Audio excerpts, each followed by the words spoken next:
9 times out of 9, I'm going to play mostly chords from these two boxes.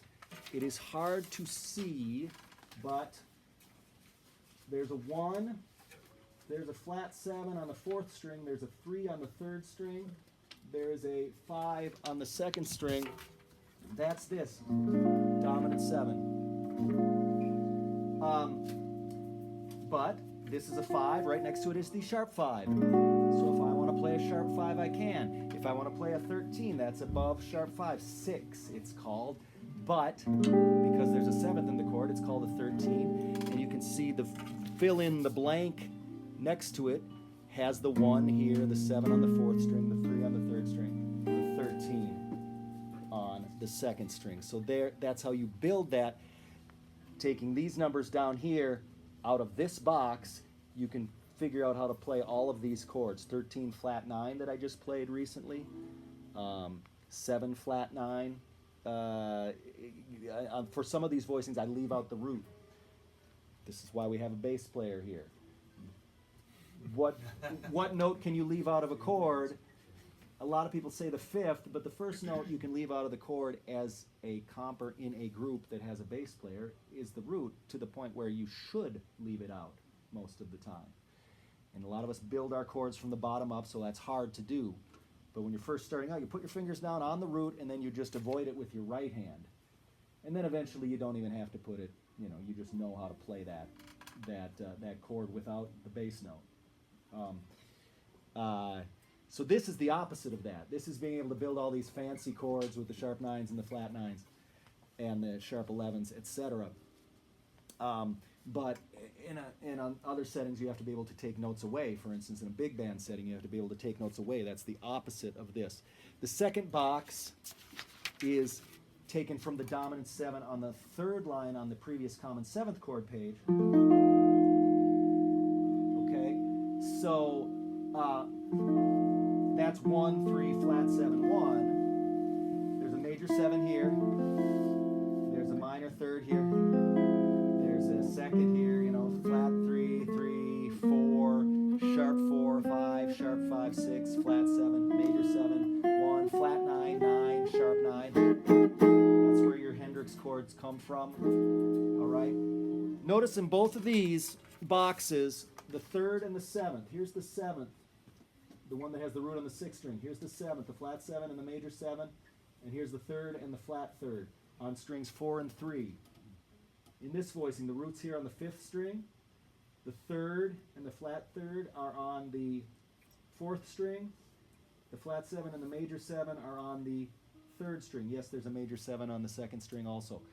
But most voicings that we play, and some of you probably do this, and some of you know exactly what I'm talking about. Some of you play the voicings without really noticing this. The 3rd and the 7th.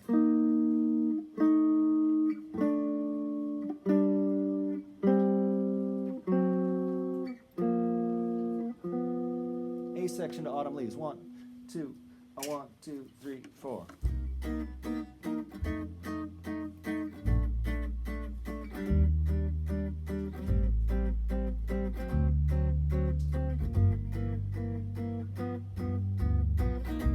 So that was as much as I'm going to talk about Freddie Green right there.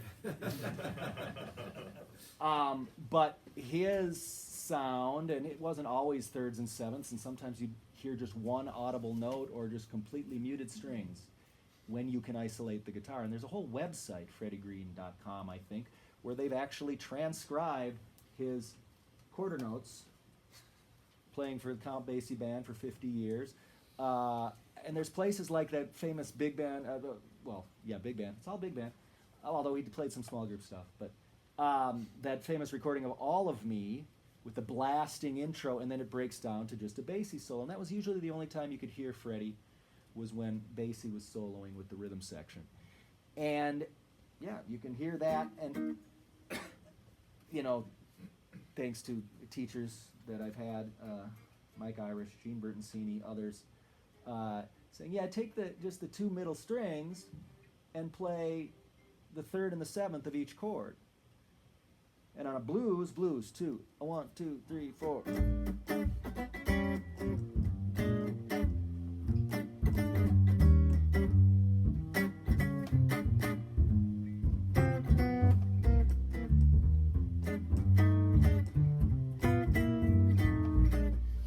Yeah, I started to go to a 5/4 blues because it was so simple, but 2/5. That's B flat 7. That's E flat 7. It's the exact same shape. With B flat 7, that's a 7, that's a 3. With E flat 7, that's a 3, that's a 7. With B flat 7, the root is on the 6th string. Box 1 in the corner. With E flat 7, the root is on the 5th string. Box in the middle of the page.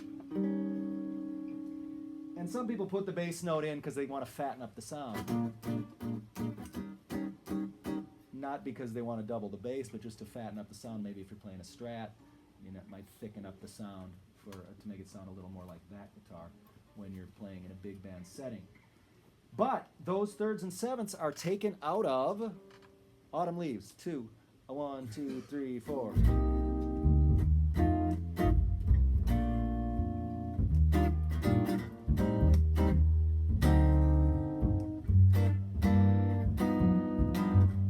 So what I played there was minor 7, simple, F dominant 7, no additives, no preservatives.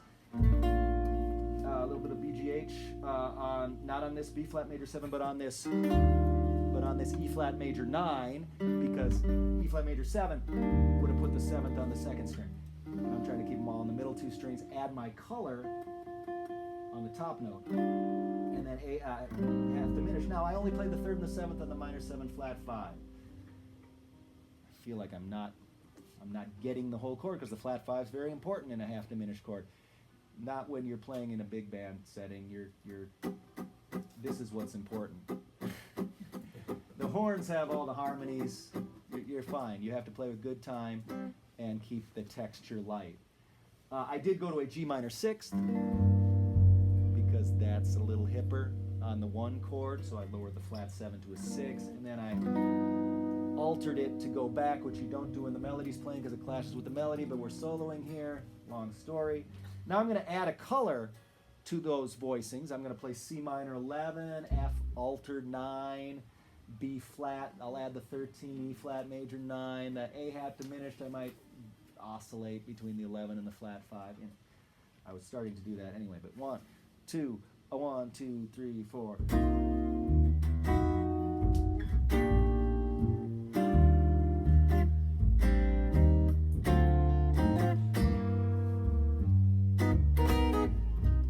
And then, of course, I can jump up to the top string and add my sharp 9 and flat 9 on that, as you have examples in this sheet on a dominant chord. And on the root 5, I've got the 9 on the 2nd string, or the sharp 9 or the flat 9. If I jump up to the top string, I've got the 5th. Suitable for James Brown,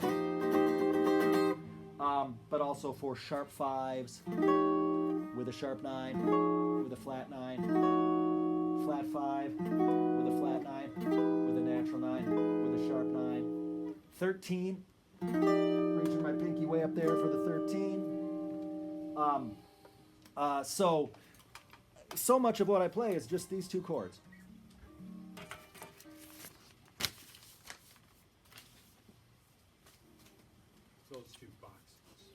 Those 2 boxes.